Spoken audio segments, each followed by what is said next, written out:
Dear student, कैसे हैं आप लोग? उम्मीद है बहुत बेहतर होंगे। बहुत स्वागत आपका मिशन इंस्टीट्यूट प्रयागराज में। हम लोग आजकल टेस्ट सीरीज का 19वां सेट करने जा रहे हैं और देखते हैं इस टेस्ट में क्या है। 19वां पेपर जो हम लोग कराए थे कैसे सॉल्व किया जाएगा, समझते हैं सवाल को। पहला क्वेश्चन आपके सामने ये है, एक व्यक्ति ने कुछ वस्तुएं x रुपए प्रति दर्जन के भाव से खरीदा तथा x बटा 8 रुपए प्रति दर्जन के भाव से बेच दिया, उसका प्रतिशत लाभ कितना है? अच्छा बताओ, x रुपए में एक दर्जन खरीदा और x बटा 8 में वो एक वस्तु बेचा, तो 12 वस्तु कितने में बेचेगा? 4 दूना 8, 4 3 12, यानी 3x बटा 2 में बेचेगा। बताओ x में खरीदा है और x 3x बटा 2 यानी 1.5x में बेचेगा, तो आधा x का फायदा हुआ 50% का। बताओ कितना फायदा हुआ? x बटा 2 का फायदा हुआ। x का समान है और गुणा 100, तो आपका x कट जाएगा, 2 से काटोगे 50% का फायदा हो गया। ये है आपका सवाल, 50%। तो आइए बढ़ते हैं अगले सवाल की तरफ। अगला प्रश्न हमारे सामने ये रहा, ए और बी मिलकर किसी कार्य को 8 दिन में कर सकते हैं। बी अकेला उस काम को 12 दिन में कर सकता है। बी अकेला इस कार्य में 4 दिन तक करता है, उसके पश्चात ए अकेला उसे पूरा करने में कितना दिन लेगा? देखो, ए और बी मिलकर 8 दिन में कर सकते हैं। अगर ए प्लस बी मिलकर के 8 दिन में करते हैं और बी अकेला उसे 12 दिन में करता है, तो लघुत्तम निकालो 24, 12 दूना 24, 8 तिया 24। तो इससे क्या हुआ कि हमें ए की क्षमता मिल गई, 1 मिल गई कि नहीं? बी की क्षमता 2 है तो ए की क्षमता 1 मिल गई। अब इनका बी अकेला ने इस पर 4 दिन काम किया, 4 दिन काम किया होगा 2 की क्षमता से, तो 2 चौके 8 काम तो खत्म हो गया होगा। अब बचा होगा कितना? 16 का। अब ए अकेला उसे कितना दिन में कर पाएगा? बताओ, एक क्षमता से करेगा तो 16 दिन में 16 यूनिट काम कर पाएगा। हाँ, आइए बढ़ते हैं अगले सवाल की तरफ। अगला प्रश्न हमारे सामने कौन है? ये रहा अगला प्रश्न, किसी गोले की त्रिज्या 9 सेंटीमीटर है, इसे पिघलाकर 10.3 सेंटीमीटर त्रिज्या वाला तार खींचा गया, तार की ऊंचाई बताओ। देखो, अगर 9 सेंटीमीटर त्रिज्या है तो तार का जो आयतन होगा, माने गोले का आयतन होगा 4/3 पाई आर क्यूब, होगा कि नहीं? 4/3 पाई आर क्यूब माने 9 इंटू 9 इंटू 9। अब ये किसमें चेंज हो रहा? तार बनाया जा रहा। उसकी त्रिज्या 3 सेंटीमीटर, तो होता पाई आर स्क्वायर। तो पाई आर स्क्वायर मतलब 0.3 गुणा 0.3 और गुणा h, बस यही हल करना। तो अगर हम पाई पाई खत्म कर दें यहां से और इस 3 से हम 3 तिया 9 कर दें और ये जो 0.3 दो जगह लगा है तो यहाँ 2 जीरो बढ़ा दें तो 10 हट जाएगा और 3 तिया 9 से एक 9 काट दें। अब बताओ, राइट साइड में खाली h बचा है और गुणा कर लो। 4 तिया 12 9 108, 108 डबल 0 सेंटीमीटर यानी 108 मीटर। 108 मीटर लंबा तार बनाया जा सकता है। आइए बढ़ते अगले सवाल की तरफ। अगला प्रश्न आपके सामने ये है, 4800 रुपए पर 8 से 1/2% वार्षिक ब्याज की दर से 2 वर्ष 3 महीने का साधारण ब्याज कितना हो?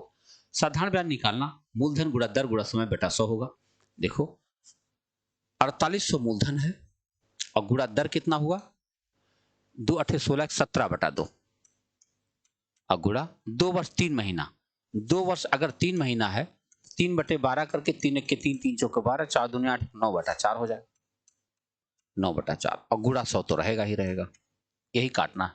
अगर ये दोनों काट दें तो 2 चौके 8 छक्के 48 हो जाएगा, 70 छक्का 102 और गुणा 9, 9 दूनी 18, 9 के 918 आपका उत्तर बन जाएगा। कितना बन जाएगा? 918। तो देख लिया आपने, 2 वर्ष 3 महीने का साधारण ब्याज कितने आसानी से निकाला जा सकता है। आइए अगले सवाल की तरफ चलें। अगला प्रश्न आपके सामने है, एक परीक्षा में कोई छात्र प्रत्येक सही उत्तर के लिए 4 अंक पाता है तथा प्रत्येक गलत उत्तर के लिए 1 अंक होता है। कुल मिलाकर 60 प्रश्न हल किया और 130 नंबर प्राप्त किया। तो बताइए उसने कितने प्रश्नों का सही उत्तर दिया? अगर मैं यहां लिख दूं सही और यहां लिख दूं गलत, मान लो उसने x सही किया तो गलत कितना किया? 60 माइनस x गलत किया। अब जो सही किया उस पर 4 नंबर पाया, जो गलत किया उस पर 1 अंक खोया, खोया माने माइनस और बराबर हो गया 130। अब इसे कोई भी हल कर ले, समीकरण बन गया है, तुरंत उत्तर इसका बन जाएगा। देखो, 4x माइनस 60 प्लस x हो जाएगा और बराबर 130। तो 4 1 5x हो गया, अब 6 3 190, x बराबर कितना हुआ? 5 3 15, 5 8 40। उसके 48 प्रश्न सही थे, बाकी गलत हो गए थे। 48 क्वेश्चन उसने सही कर दिया। आइए आगे बढ़ते हैं। 30 तथा 50 के मध्य सभी अभाज्य संख्याओं का औसत बताओ। अब दिक्कत क्या है कि 30 और 50 के मध्य की और अभाज्य संख्याओं को ढूंढना ही पड़ेगा, कोई और रास्ता नहीं। 30 के बाद में अगली संख्या 31, फिर 32, 33, 34, 35, 36, 37 मिल जाएगा, 38, 39, फिर 41 मिल जाएगा, फिर 43 मिल जाएगा और फिर 47 मिल जाएगा। इतनी अभाज्य संख्याएं मिल पाएंगी। अब चलो जोड़ा जाए। 1 2 3 4 5 जोड़ करके 5 से भाग देना। 7 3 10 1 11, 11 और 7 18, 1 19 हासिल 1, 5 4 9 4 13, 13 और 3 16, 16 3 19, 199 बटा 5 करना है। 5 3 15, 4 49, 5 9 45, 4 5 8 40, 39.8। ये आपका उत्तर आ गया। देखो अभाज्य संख्याओं के लिए कोई नियम नहीं बनाया गया। उसका कारण यह था कि उनके बीच का रेगुलर इंटरवल नहीं है। अगला प्रश्न हमारे सामने है कि अपनी सामान्य चाल से 7/9 गुनी चाल से एक साइकिल सवार अनवर 4 मिनट देरी से अपने स्कूल पहुंचता है। अनवर को अपनी सामान्य गति से चलने में कितना टाइम लगा? 7/9 चाल से चला है, इसका मतलब पहले उसकी चाल 9 थी, अब 7 हो गई। ये चाल है, तो पहले उसको जो समय लगता होगा उस समय पहले 7 लगता था, अब 9 हो गया होगा। मैं देख रहा हूं कि 2x मिनट ज्यादा रह रहा और ये कह रहे 4 मिनट ज्यादा लग रहा है, तो 2x बराबर 4 होता है।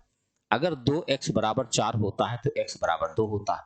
अगर 2 होता है तो 2 सते 14 मिनट पहले लगता होगा घर से स्कूल जाने में। 7 दूनी 14। आप देख रहे हैं लगाने का तरीका, आप देख लीजिए इन सवालों को कैसे इजीली देखा जा सकता है।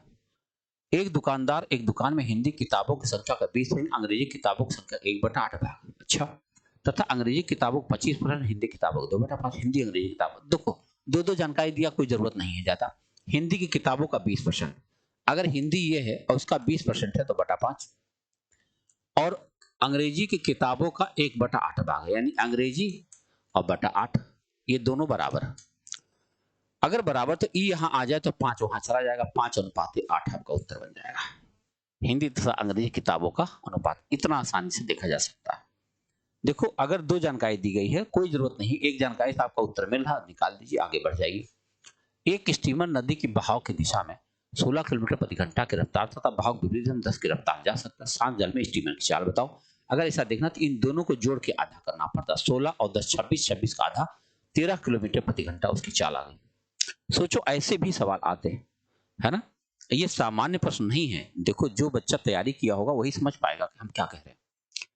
एक नल से 50 लीटर पानी एक घंटे में एक टैंक से बाहर निकलता है, दूसरे नल से 40 लीटर पानी प्रति घंटे रफ्तार टैंक में भरा जाता है। यदि टैंक की कुल क्षमता 1200 लीटर तो पानी से भरे टैंक को 10 घंटे में दोनों नल कितना भरेगा या खाली करेगा?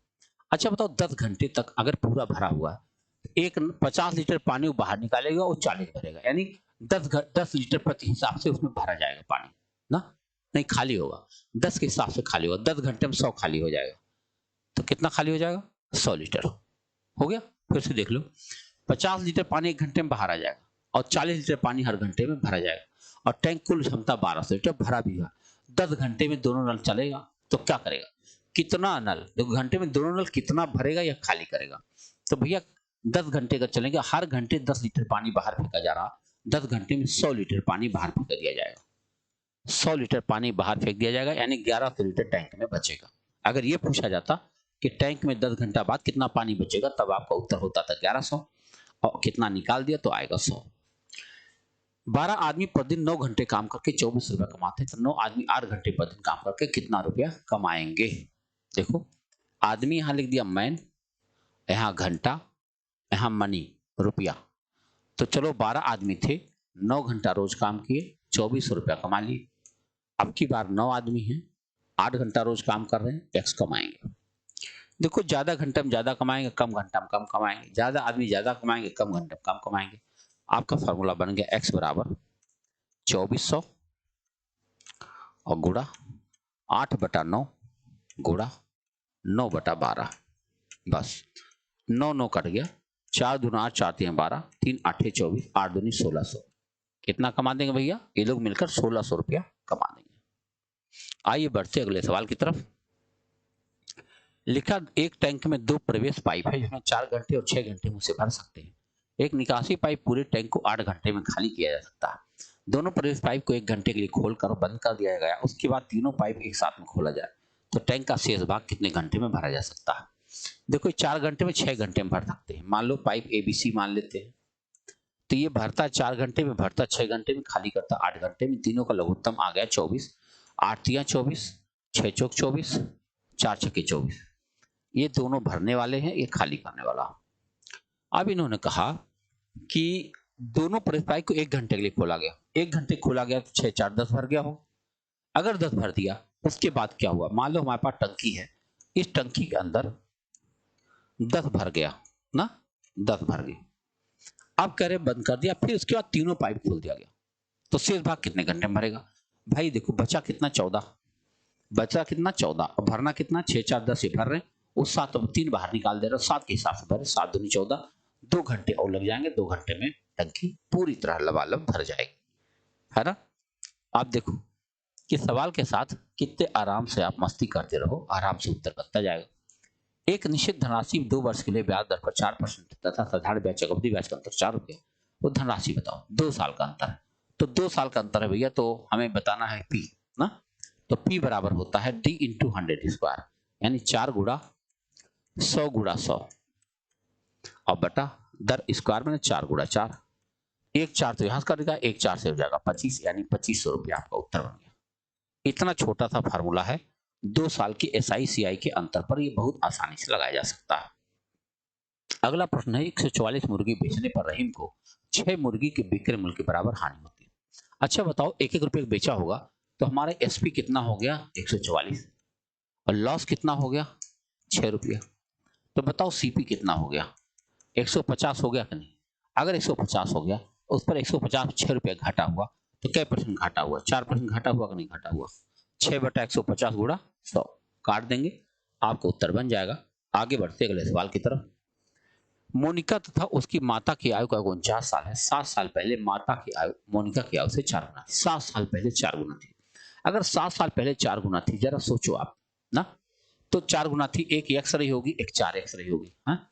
अब इन दोनों की आयु मिलकर 5x होगी। अब चूंकि 7 साल पहले तो इसमें 14 जोड़ दिया जाए, और तब जोड़ेंगे तब हो जाएगा 49 साल, यानी 5x बराबर हो जाएगा 35 साल, यानी x बराबर हो जाएगा 7 साल। यानी मोनिका है 7 साल की, माता जी 7 चौक 28 साल की हैं। ये कब की बात है? 7 साल पहले की है। तो मोनिका क्या बता दो? 7 दूनी 14। देखो अभी 7 है, 7 साल बाद मोनिका किस साल की हो जाएगी? 14 साल की हो जाएगी, क्योंकि जो 7 और 28 आया था 7 साल पहले वाली उम्र थी। 1000 रुपया 1 साल में, 2 साल में कितना रुपया हो गया? चक्रवृद्धि ब्याज की दर बता दो। देखो दर बताना क्या करोगे? 1 प्लस R बटा 100 पावर 2 बराबर हो जाएगा 1102.50 अपान 1000। अगर हम 2 जीरो और बढ़ा दें तो 10 में जा सकता है, एक जीरो काट भी सकते हैं, उसके बाद हम 5 से काटेंगे। 5 से का 25 से काट सकते हैं। देखो 25 चौका 100, फिर 25 चौका 100, 25 के 25 और 25 चौका 100। ये देखो 21 बटा हम 20 कह सकते हैं का स्क्वायर। अब ये दोनों स्क्वायर कट जाएंगे, R वहां जाएगा 1 बटा 20, यानी R बटा 100 बराबर हो जाएगा 1 बटा 20, 20 2500। हमारा दर कितना आ गया? 5%। कितना आ गया भैया? 5% का रेट पर आपका सवाल बन जाएगा। आप सवाल देख लीजिए कैसे लगाया गया, दर चक्रवृद्धि ब्याज में कैसे निकाला जाता है, आपको बहुत आराम से समझ में आ गया होगा। आइए अगले सवाल को देखें। वह सबसे छोटी संख्या क्या है जिसे 12 18 24 36 भाग प्रत्येक दशमलव 9 से बचे? भाई सबसे पहले इनका लघुत्तम निकालो। 12 16 24 36 का लघुत्तम निकालो।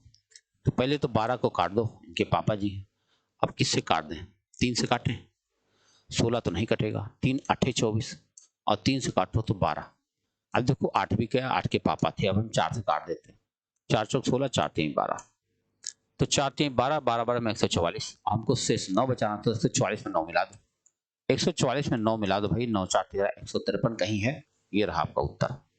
क्योंकि हरदम हमको 9 शेष बचाना था, तो हम क्या करते हैं, लघुत्तम निकाल के उसमें 9 जोड़ देना चाहिए। आइए आगे बढ़ते हैं अगले सवाल की तरफ। अगला प्रश्न आपके सामने है कि एक वर्ग और आयत का क्षेत्रफल समान है। वर्ग की भुजा 40 सेंटीमीटर, आयत की भुजा 64 सेंटीमीटर, तो आयत का परिमाप बता दो। अच्छा बताओ, अगर ये 40 है, वर्ग की भुजा 40 और क्षेत्रफल समान है, तो 1600 है।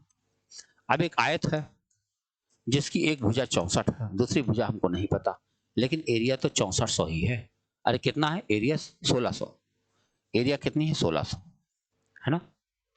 आयत की भुजा बताया है, तो आयत के परिमाप बताना। तो बताओ 64 में हम गुणा x कर दें और बराबर 1600 हो जाएगा। x बराबर क्या हो जाएगा, 1600 बटा 64 हो जाएगा। 16 चौक के 64, 16 एक के 16, ये काटोगे तो हो जाएगा 25। हमें बताना है परिमाप बताओ।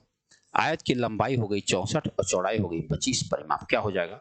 परिमाप होता है 2 ब्रैकेट में लंबाई धन चौड़ाई, तो जोड़ो जरा, 4 और 5 9 और 6 और 2 8, गुणा कर दो भाई, दोनों 18, 2 8 16 17, 178 सेंटीमीटर। आयत का परिमाप कितना आ जाएगा 178 सेंटीमीटर, क्योंकि आयत की चौड़ाई हमने निकाल लिया, लंबाई चौड़ाई मिल गई तो क्षेत्रफल परिमाप मिल ही जाएगा। वृत्त की एक जीवा और संगत चाप के धीरा वृत्तीय क्षेत्र का भाग कहलाता है त्रिज्यखंड। जीवा और संगत चाप, जीवा अरे नहीं भाई, तब तो उसका नाम वृत्तखंड है। ध्यान रखिएगा, ये कहना चाहते हैं कि एक सर्किल है, ये इसकी जीवा है, ये एरिया बताओ क्या कहलाता है, तो इसका नाम होगा वृत्तखंड। ठीक है, क्या हो जाएगा वृत्तखंड। आइए आगे बढ़ते अगले सवाल की तरफ। बस के एक पहिए का व्यास दिया है 250 चक्कर प्रति मिनट लगाने पर उसकी चाल बता दो। 140 मीटर अगर व्यास है तो उसका पहले हमको परिधि निकालना पड़ेगा। क्या है निकालना पड़ेगा, परिधि माने होता एक चक्कर में चली गई दूरी, तो पाई गुणा व्यास होता है, यानी 22/7 गुणा 1.4, 7 दूनी 14, 22 दूनी 44, 4.4 मीटर एक चक्कर में जा रहा और 250 चक्कर लगा रहा। 250 चक्कर लगा रहा, बताओ अगर 250 चक्कर वो लगा रहा है तो इतना दूर जाएगा वो कितना सेकंड में, प्रति मिनट, यानी बटा 60। तो ये हो गया मीटर पर सेकंड। हमें किलोमीटर प्रति घंटा बताना तो 18/5 तो करना ही पड़ेगा। बस एक जीरो यहाँ से हम काट दें तो 6 3 18 हो जाएगा और 5 5 25 हो जाएगा। 5 3 15 गुणा करो, 15 चौके 60, 15 चौके 60 से 66 किलोमीटर प्रति घंटा उसकी चाल आ जाती है। बात समझ पा रहे, 66 किलोमीटर प्रति घंटा उसकी चाल बन जाएगी। आइए आगे बढ़ते हैं। 3 मीटर चौड़े 4 मीटर लंबाई वाले कमरे के छत को ढकने के लिए 50 सेंटीमीटर भुजा वाली कितनी वर्गाकार टाइलें लगेंगी। देखो अगर 50 सेंटीमीटर भुजा है 5 मीटर का है तो फर्श का क्षेत्रफल बटा एक टाइल के क्षेत्रफल 3 मीटर है और गुणा 4 मीटर है और नीचे क्या है 0.5 गुणा 0.5, तो 2 जीरो बढ़ा लो 10 में चला जाएगा, 25 से कट भी जाएगा, 25 को 25 16 3 48, 48 टाइल्स ले आओ, हमारा काम हो जाएगा। केवल 48 टाइल लगाने पर हमारा पूरा का पूरा एरिया ढक जाएगा। क्या किया हमने, फर्श का क्षेत्रफल बटा एक टाइल का क्षेत्रफल। एक संख्या इसका इकाई अंक बता दो। भाई इकाई अंक कैसे निकालते, 63 में 60 तक तो खत्म हो गया और 7 का क्यूब करना, 7 का क्यूब होता 343, आपका उत्तर हो गया 3। क्या देखा जाता, हर चौथी बार इसकी साइक्लिसिटी है 7 की, हर चौथी बार एक आता है तो 60वीं बार एक ही आ जाएगा, 3 ही बार और बचा, तो 7 का क्यूब क्या बन जाएगा 343। अगला प्रश्न आपके सामने है, वह सबसे छोटी संख्या जिसे इससे भाग देने पर अलग अलग भाग देने पर शेष क्रम से इतना इतना बचे। तो 12 में 4 गया 8, 15 में से देखो 8 8 का अंतर दिखाई पड़ रहा है, तो हम क्या करें, सबका लघुत्तम निकाल कर उसमें से 8 घटाना पड़ेगा। आओ देखते हैं, 12 15 18 27, हम इसको 3 से काटते हैं, 3 चौक 12, 3 पचे 15, 3 छक 18, 3 9 27, फिर 3 से काटते हैं, 3 दूनी 6, 3 3 9, 2 भी कट गए, अब कटना ही नहीं है। 4 5 20 60, 6 9 54, 540, 540 आ गया। 540 में से हमको 8 घटाना, 532, ये रहा आपका उत्तर। देख रहे हो, क्योंकि हमको सब में से शेष घटाना था, अलग अलग शेष। लघुत्तम के प्रश्न में यदि अलग अलग शेष बचाया जाता है तो क्या करते हैं, लघुत्तम निकालकर उसमें से सर्वांतर को घटा दिया जाता है। ए और बी किसी काम को 20-12 दिन में कर सकते हैं। ए ने अकेले प्रारंभ किया, पश्चात 4 दिन पश्चात बी शामिल हो गया, पूरा कार्य होने तक दोनों ने मिलकर काम किया, कार्य कुल कितने दिन में समाप्त हुआ। देखो ए 20 दिन में कर सकता है, बी 12 दिन में कर सकता है, 20 12 का लघुत्तम 60 हो गया, 12 25 60, 20 दिया 60।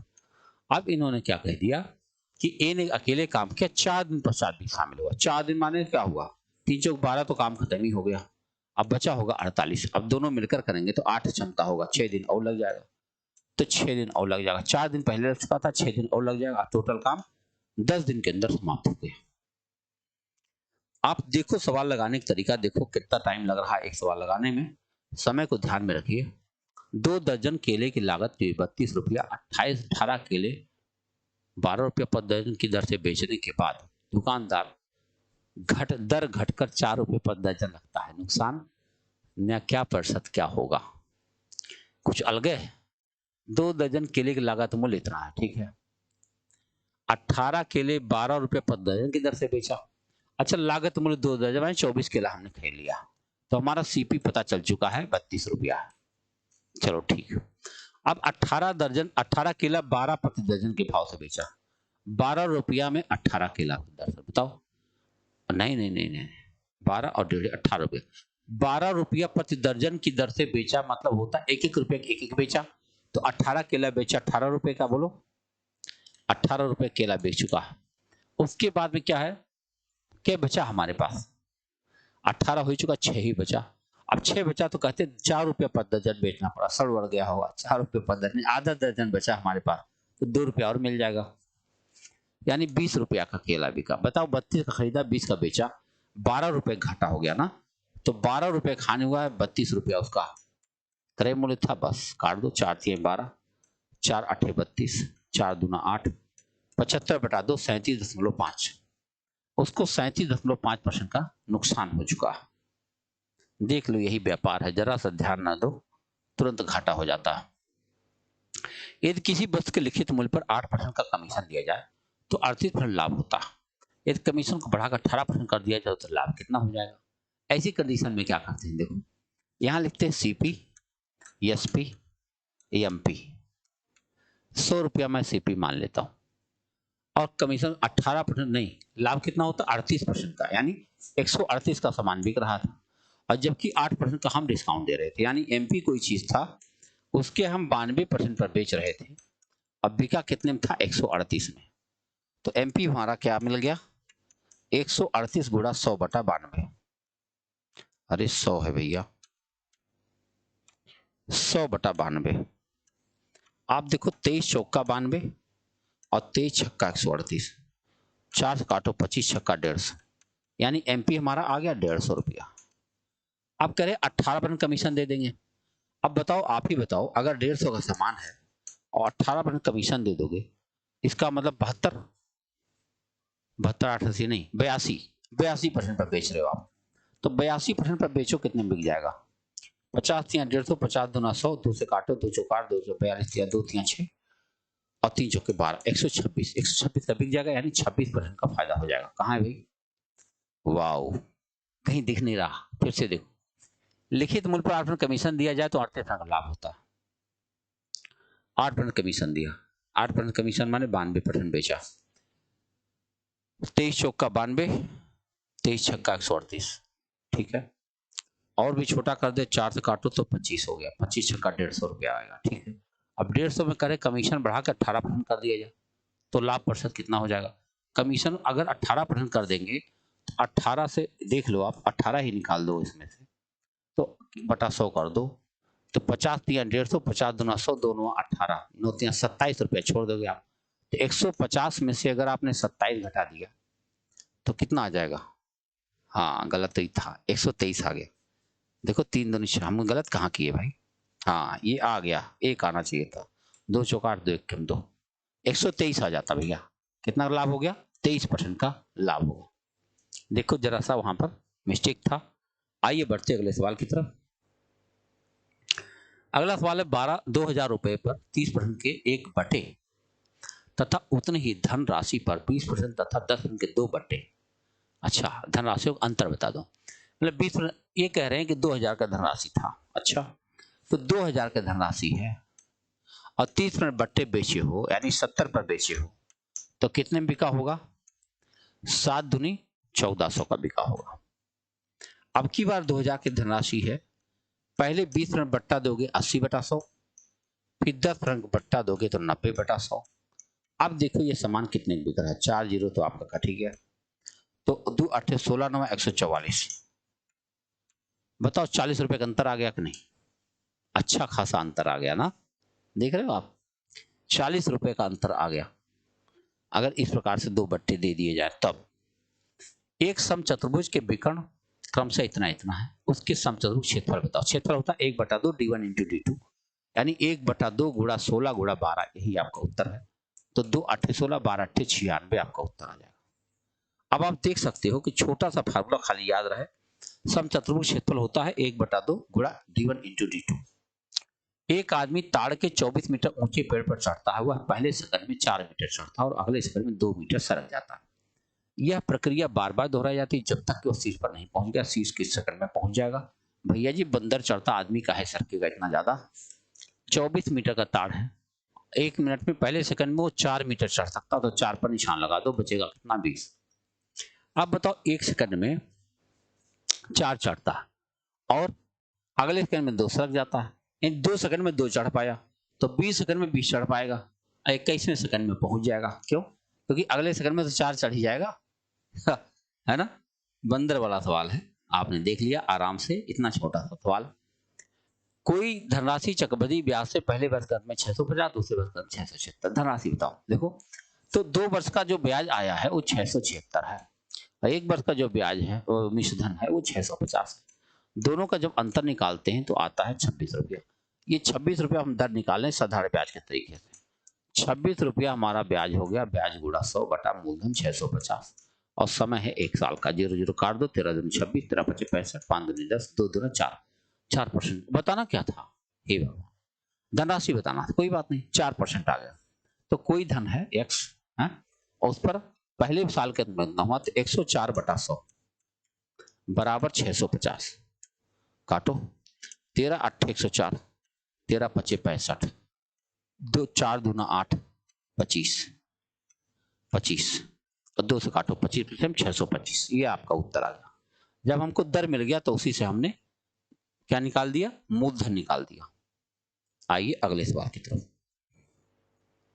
राघव ने 20 लीटर दूध 15 लीटर प्रति लीटर की दर से, ठीक है, 12 रुपए प्रति लीटर की दर 60 लीटर दूध खरीदकर दोनों 30 लीटर पानी में मिला दिया। वाह!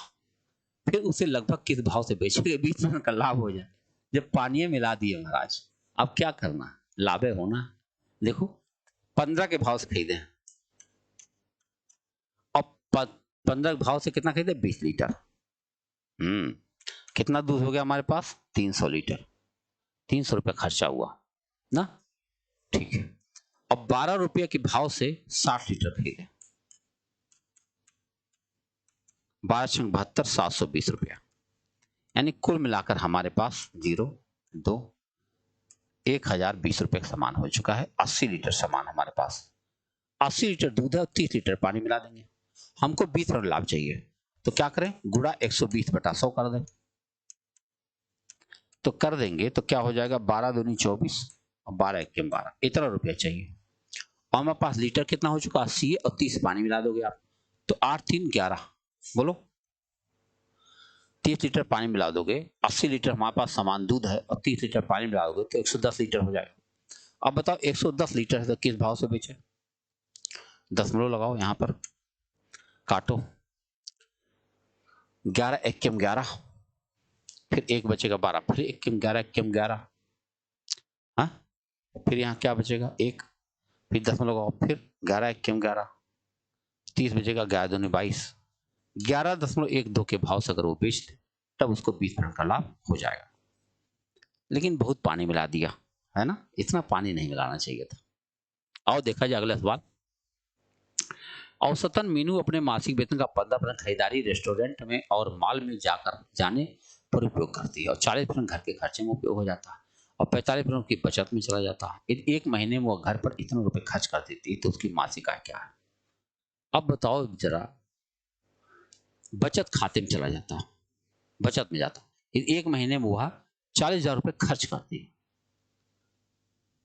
बताओ तो उसकी मासिक आय क्या? जब खर्च करती है, एक बात सोचो, तो इसमें पूछा क्या महाराज? अगर 45 कर रहा, 45% उसकी बचत में चला जाता है, 55% खर्चा करती है।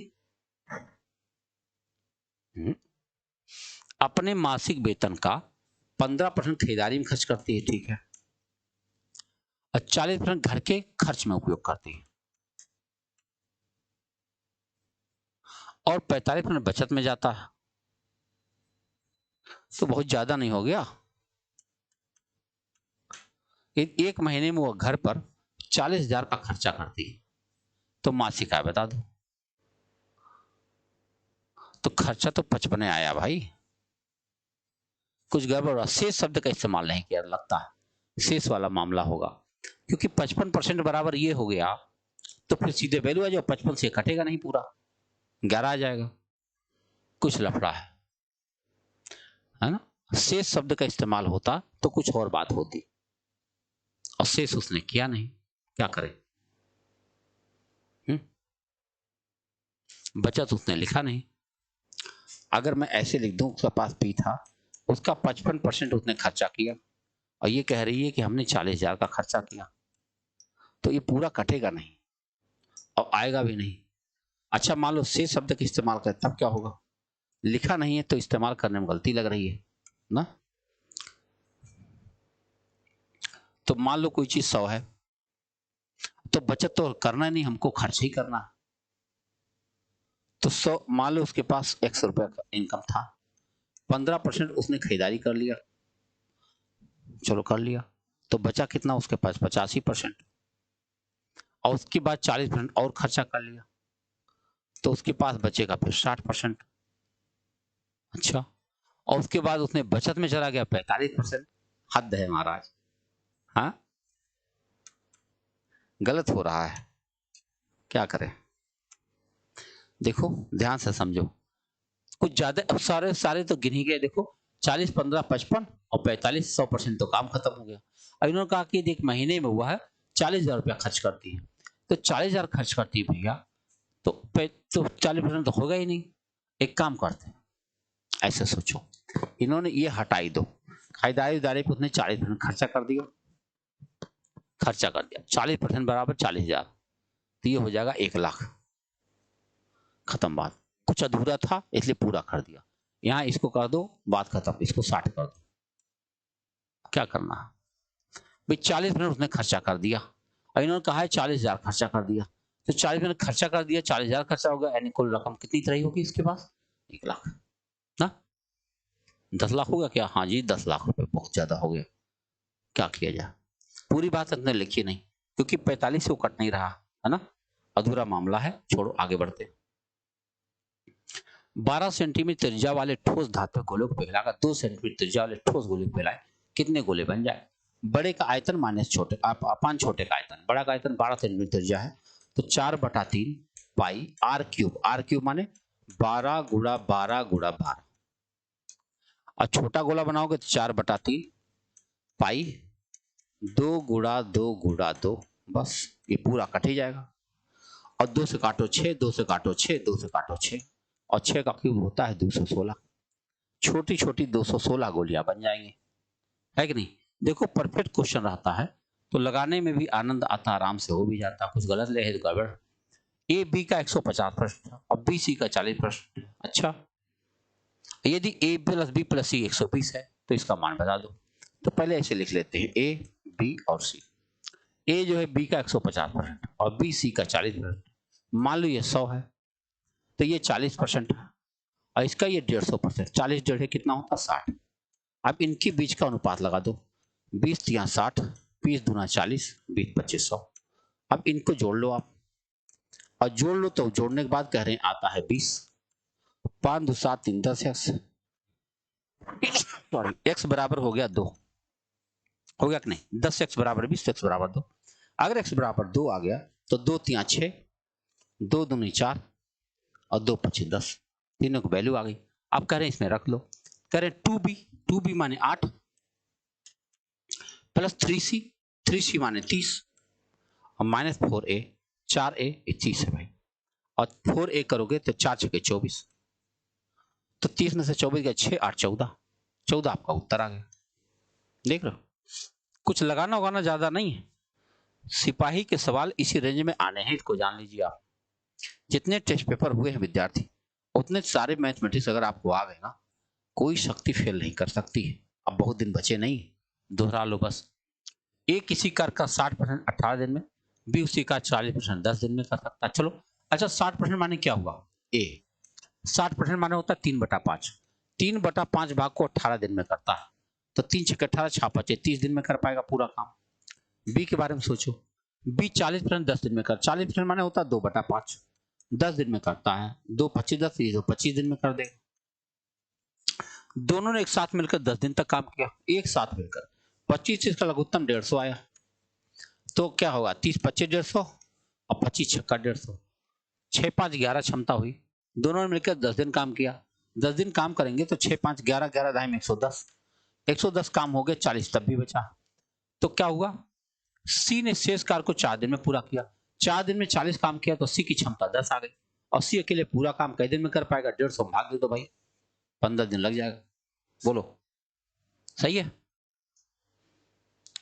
और ये रहा सवाल, यदि ब्याज की गणना अर्धवार्षिक चक्रवृद्धि ब्याज के रूप में की जाए तो 7200 रुपये की राशि 20% वार्षिक दर से 18 महीने के लिए चक्रवृद्धि ब्याज का होगा। 18 महीने माने अर्धवार्षिक में 3 राउंड काम करना पड़ेगा। देखो 7200 रुपया है हमारे पास, एक धन, दर 20% 20/200 लिखना पड़ेगा,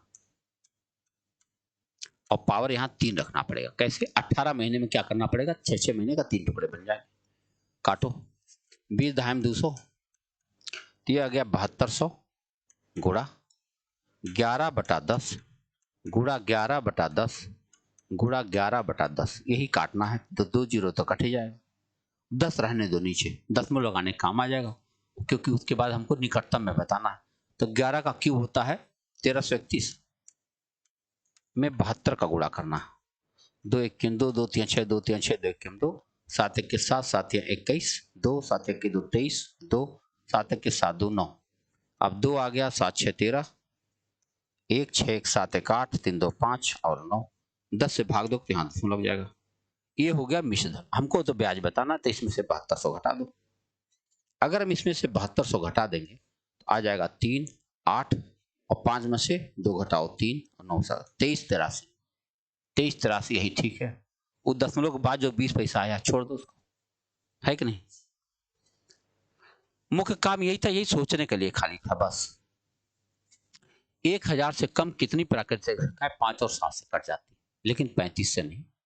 हाँ, कितनी संख्याएं 5 या 7 से कट जाती, अच्छा 5 या 7 से कट जाती, लेकिन 35 से नहीं कटती। ये बड़ा काम है। ये बड़ा काम कैसे है, देखो 1000 से कम, तो 1000 से कम करे तो 999 हो जाएगा, तो पहले इसको 5 से भाग दे दो, तो यह आ जाएगा 5 1 5, फिर 5 9 45 और फिर 5 9 45, 199 आ गया। ऐसे ही 999 को 7 से भाग दे दो, तो 7 से भाग दो, 7 1 7, 7 चौका 28 और 7 दूनी 14। अब इसी 999 को 35 से भाग दे दो। एक बार आईएएस में पूछ चुका है ऐसा सवाल को, क्या मैं कर रहा हूं ध्यान से देखो, 35 दूना 70, 2 क्या बार जाएगा, 3 8 24, 8 5 40, 4 8 24 4 8 बार जाएगा, ठीक है। अब इन दोनों को जोड़ के वो घटाना है, बस हमारा काम है 199 प्लस 142 माइनस 28, तो 9 2 11 1, 9 4 14 1 1 1 2 1 3 में से 28 घटाओ, तो 11 में से 8 घटाओ 3, 3 में से 2 घटाओ 1, 313। हाँ 313 दिख नहीं रहा, क्या गड़बड़ है। 1000 से कम कितनी प्राकृतिक संख्या 5 या 7 से कट जाती है, लेकिन 35 से नहीं कटती। तो 5 से कटने वाली कुल 199 संख्याएं हैं, 7 से कटने वाली कुल 142 संख्याएं हैं, और 35 से कटने वाली कुल 28 संख्याएं हैं। तो 28 संख्याएं तो हमें लेना नहीं, 35 से काटना नहीं, तो उनको हटा देना चाहिए। तो बाकी जो संख्याएं बचेंगी वो तो सब कटेंगी कटेंगी। एक बार चेक कर लें, गुणा करने जोड़ने में कुछ गड़बड़ी हुई है। 7 1 7 2 9 29, 7 चौक 28, 1 19, 7 2 14, ठीक है। और 5 1 5 4 49, फिर 5 9 45, फिर 4 49, 5 9 45, एकदम सही है। वहां करें तो 9 2 8 5 40, 4 8 24 4 28 और 9 बचेगा, और यहाँ पर 1 18, सही है, वो भी सही है। अगर इन दोनों को जोड़ा जाए तो 9 2 11 1, 9 4 13 14 1 1 1 2 1 3, ये भी सही है। 28 घटाओ तो 11 में से 8 घटाओ 3, सही है, और 3 में से 2 घटाओ 1, सही है, 3 बचा, 313 होनी चाहिए। तो अब ये कैसे हो सकता है, लेकिन 35 से नहीं। हमने फार्मूला किस में क्या लगाया है, n A plus n B minus n A intersection B, वही लगाया हमने। तो कैसे हो सकता, 313 आ गई। हमारे हिसाब से 313 संख्या बन रही है और इसमें दिख नहीं रही है, तो कुछ ना कुछ है मिस्टेक इसमें। 5 से या 7 से कट जाती, 5 से कटने वाली 199 संख्या है और 7 से कटने वाली 142 संख्या है, यानी कुल मिलाकर जो है हमारे पास 341 संख्याएं हैं जो 5 या 7 से कट जाएंगी।